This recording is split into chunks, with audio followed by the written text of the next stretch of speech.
Friend జోన్‌కి, రిలేషన్‌షిప్‌కి, toxic రిలేషన్‌షిప్‌కి differences ఏంటో సైకలాజికల్‌గా ఇప్పుడు చూద్దాం. ఒక పర్సన్ మీతోని ఫ్రెండ్ జోన్‌లో ఉన్నారు అంటే ఎలా తెలుసుకోవాలి అంటే, మీతోని మాట్లాడతారు, మీ టైమ్ స్పెండ్ చేస్తారు, బయటికి గూడా ఎళ్తారు. కాకపోతే లవ్ అనే టాపిక్ తీసుకొని రారు. రొమాంటిక్ టాక్స్ మీతోని చెయ్యరు. మీరున్నప్పుడు మీతో టైమ్‌ని బానే స్పెండ్ చేస్తారు, ఎంజాయ్ చేస్తారు. ఇఫ్ ఇన్ కేస్ మీరు డిసపియర్ అయినారనుకో చాలా రోజులు, మళ్ళీ మీ దగ్గరికి రావడం, మీతోనే మళ్ళీ మళ్ళీ ఫోర్స్‌ఫుల్‌గా మాట్లాడడానికి ఫస్ట్ ఇనిషియేషన్ వాళ్ళే తీసుకోరు. నెక్స్ట్ వచ్చేసి లవ్ రిలేషన్‌షిప్. ఎవరికైనా మీ పైన లవ్ ఇంట్రెస్ట్ ఉందనుకో, వాళ్ళు మీతోని గలుస్తారు, మీతోని మాట్లాడతారు, టైమ్ స్పెండ్ చేయడాన్ని ఎంజాయ్ చేస్తారు. ఇఫ్ ఇన్ కేస్ మీరు వాళ్ళతో కాంటాక్ట్‌లో లేకున్నా ఏదైనా చిన్న గొడవైనా మళ్ళీ రిజల్యూషన్ తేవడానికి దానికొక సొల్యూషన్ వెతకడానికి చూస్తారు. ఆర్ ఇఫ్ ఇన్ కేస్ మీరు ఎక్కువ రోజులు మాట్లాడలే ఆర్ 1, 2 డేస్ మాట్లాడకపోతే ఫస్ట్ ఇనిషియేషన్ వాళ్ళే తీసుకుంటారు మాట్లాడనీకి. వాళ్ళ లైఫ్‌లో జరిగే అన్ని విషయాల్ని చెప్పుకోవడం, షేర్ చేసుకోవడంతో పాటు మీ లైఫ్‌లో ఏం జరుగుతున్నాయో అడుగుతారు. అండ్ మీ స్పెషల్ ఇంట్రెస్ట్‌లు ఈచ్ అండ్ ఎవ్రీథింగ్ తెలుసుకోవడానికి ఆర్ అబ్జర్వ్ చేయడానికి ఎక్కువ ఇష్టపడతారు. ఇది లవ్ ఇంట్రెస్ట్. నెక్స్ట్ వచ్చేసి టాక్సిక్ రిలేషన్‌షిప్. వీళ్ళు రిలేషన్‌షిప్‌లో ఉంటారు. అంతా బానే ఉంటది. వీళ్ళు ఏదో ఒక ఔట్‌కమ్ ఎక్స్‌పెక్ట్ చేస్తారు మీ నుంచి. మనీ ఎక్స్‌పెక్ట్ చేస్తారా? ఫిజికల్ నీడ్ ఎక్స్‌పెక్ట్ చేస్తారా? ఏదో ఒకటి ఎక్స్‌పెక్ట్ చేస్తారు. ఫస్ట్ మీతోని మంచిగనే ఉంటారు. ఇఫ్ ఇన్ కేస్ మీరది ఇవ్వలేరు అనుకో, మాట్లాడననో, లేకపోతే కాల్స్ ఇగ్నోర్ జేయడమో, ఇలాంటివన్నీ చేస్తూ ఉంటారు. అండ్ ఇంకొక కేటగరీ వచ్చేసి, ఒకరోజు ఫుల్ అటెన్షన్ ఇస్తారు, ఫుల్ లవ్ ఇస్తారు. నెక్స్ట్ అసలు పట్టించుకోరు. ఇఫ్ వాళ్ళకి మాట్లాడాలని ఉందనుకో, వచ్చి మాట్లాడతారు, కాల్ చేస్తారు, మెసేజ్ చేస్తారు. ఇఫ్ ఇన్ కేస్ వానికి మాట్లాడాలని లేదనుకో, నువ్వెంత ఇంపార్టెంట్ విషయం చెప్పినా, నువ్వు ఎమోషనల్‌గా ఎంత ఎఫెక్ట్ అయ్యి షేర్ చేసుకోవాలనుకున్నా వాడినడు. ఏదో ఒక రీజన్ చెప్పేస్తాడు. ఫ్యామిలీ అంటాడా? లేపోతే వేరే వర్క్‌లున్నా అంటాడా? అర్థం చేసుకో అంటాడా? గొడవ పడతాడా? ఇలా చేస్తూ ఉంటాడు.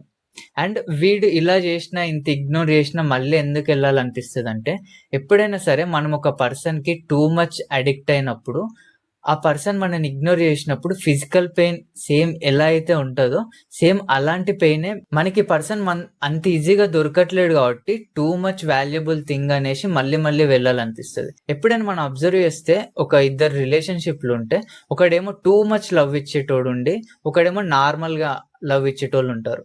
ఈ టూ మచ్‌గా లవ్ ఇచ్చేటోడిని ఎప్పుడు ఈ నార్మల్‌గా లవ్ చేసేటోళ్ళు తక్కువగానే చూస్తారు. మోస్ట్ ఆఫ్ ది టైమ్ 99% వాళ్ళని వదిలేస్తారు. ఎందుకు అంటే ఏదైనా మనకి ఈజీగా దొరికినప్పుడు, ఈజీగా మనతోనున్నప్పుడు దాని వాల్యూ మనకు తెలవదు. టేకింగ్ ఫర్ గ్రాంటెడ్ తీసుకుంటాం. అందుకే ఈ పర్సన్ ఇప్పుడు ఎవరైతే టాక్సిక్ రిలేషన్‌షిప్‌లో వీళ్ళని ఎక్కువ దూరం పెడుతుర్రో, ఇగ్నోర్ చేస్తున్నారో మీద ఎలా ఉంటది అంటే, అరే! నేను వీడు నన్ను ఇంత ఇగ్నోర్ చేస్తుండంటే నేనిప్పుడు వీడిని క్యాచ్ చేయాలి. అంటే వీని అటెన్షన్ కోసం ట్రై జేయాలి అనేసి ఎఫర్ట్స్ పెట్టడం స్టార్ట్ జేస్తారనమాట. అందుకే ఈ టాక్సిక్‌గా మనల్ని ఇంత ఇగ్నోర్ చేసినా గాని వాళ్ళ ఎనకాల వెళ్ళాలనిపిస్తది, పడాలనిపిస్తది.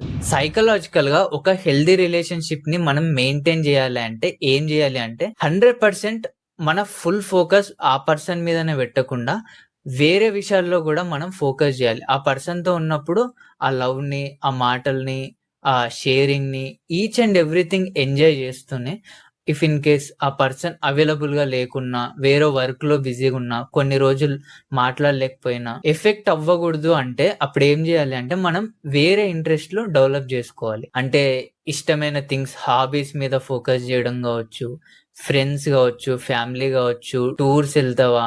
అంటే నువ్వు ఆ పర్సన్ లేకుండా వేరే విషయాల్లో ఏవైతే ఎంజాయ్ జేస్తున్నావో, దానిపైన గూడా ఫోకస్ జేయాలి. అప్పుడేమైతది అంటే, ఈ పర్సన్ అవైలబుల్‌గా లేనప్పుడు మనం టూ మచ్‌గా నువ్విప్పుడు మాట్లాడాల్సిందే అని మనం ఫోర్స్ జేయం. అడిక్ట్ అవ్వం. మనకి వేరే ఆల్టర్‌నేటివ్స్ ఉంటాయి గాబట్టి, ఆ పర్సన్ లేనప్పుడు వాటితో ఎంగేజ్ అయితాం. అండ్ ఈ పర్సన్ ఉన్నప్పుడు ఈ పర్సన్‌తో గూడా ఎంగేజ్ అయితాం.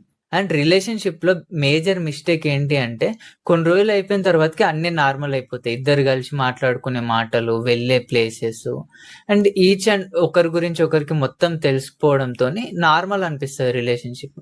అప్పుడప్పుడు మధ్య మధ్యలో డిస్టెన్స్ రావడం అండ్ డిస్టెన్స్ ఒచ్చి మాట్లాడుకోవడం. ఇద్దరు కొత్త ఎక్స్‌పీరియన్స్‌లేవన్నా ఇప్పటివరకు వెళ్ళని ప్లేసెస్ వెళ్తారా? ఇప్పటివరకు మాట్లాడుకొని టాపిక్స్ మాట్లాడతారా?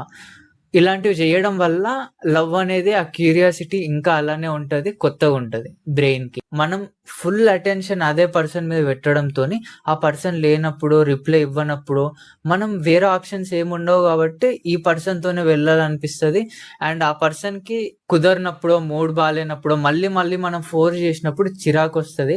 అరే వీళ్ళొద్దురా బాబు అనే ఇంటెన్షన్‌కి గూడా వాళ్ళెళ్ళిపోతారు. అందుకనేసి మనం మన లైఫ్‌లో వేరే విషయాల పైన గూడా అందుకనేసి అవతల పర్సన్‌కి గూడా స్పేస్ ఇస్తూ మిస్ అయినప్పుడు వాళ్ళతో మాట్లాడడం అండ్ అలాగే వాళ్ళొద్దు అన్నప్పుడు స్పేస్ ఇచ్చినప్పుడు ఒకరినొకరు అర్థం చేసుకున్నప్పుడు రిలేషన్‌షిప్ అనేది లాంగ్‌గా సస్టైన్ అయితది.